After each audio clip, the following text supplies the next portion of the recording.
We are now going to talk about hard work and why it is extremely critical in our journey to the top. My name is Wangari Wamae, executive coach and author, and this is the Executive Table. Recently, we've had some discussions and debates about working hard versus working smart. And I've really thought about it and also reflected upon it based on my own experience growing in a fast-growing organization as an executive. And I'm convinced that there's no substitute for hard work. And anyone who tells you anything contrary to the contrary may be misleading you one way or another. That's my position. But I know it is true. And I'll tell you a story. When I joined Equity as the legal services manager, that was probably the lowest grade that I could have entered in as a legal person. I did not have any banking knowledge at all. Zero. It was zero. Now, what did it require for me to be able to get integrated into an executive management of a financial institution and then rise to the top as the group executive director 15 years later? It required me to go into the books of accounts and study, understand the financial aspects of the business. I had to understand the value drivers of the banking business. I had to understand the business model of Equity, the institution that I had just joined as a legal person. It took hard work. It took going the extra mile.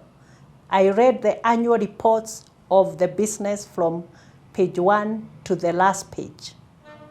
I had to go through some training, finance for non-finance managers, for me to understand what all those ratios were all about. They talk about non-performing loans, they talk about return on equity, they talk about return on assets, they talk about cost to income ratio, and all and on and on.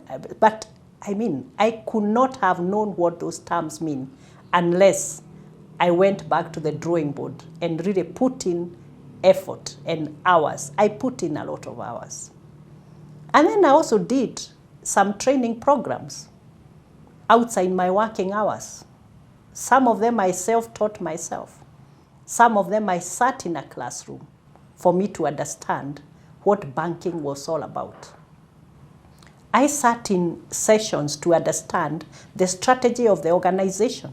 It was not part of my key performance indicators at that point in time.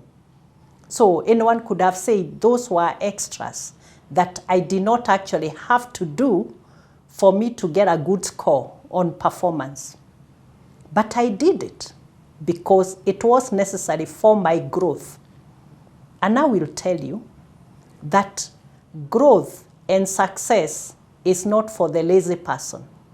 It is for the person who takes the initiative to learn what they do not know, to learn even what they do not think may be necessary at that point in their career, because you never know where you are going to use that additional knowledge that you gain from a day-to-day basis. And these days especially, it is important because we have too many distractions. So have you registered for an extra program? Have you tried to study what is happening, the trends in the market? You know, sometimes we like complaining.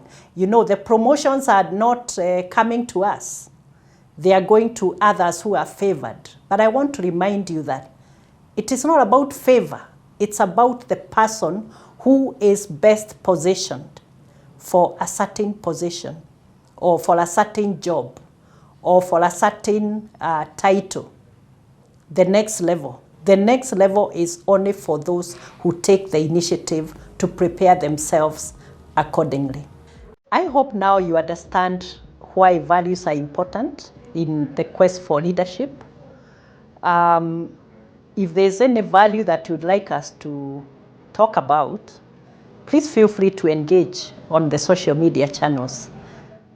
Your comments, questions, or clarifications are most welcome. This is Mary Wamae, executive coach and author, and this is the Executive Table.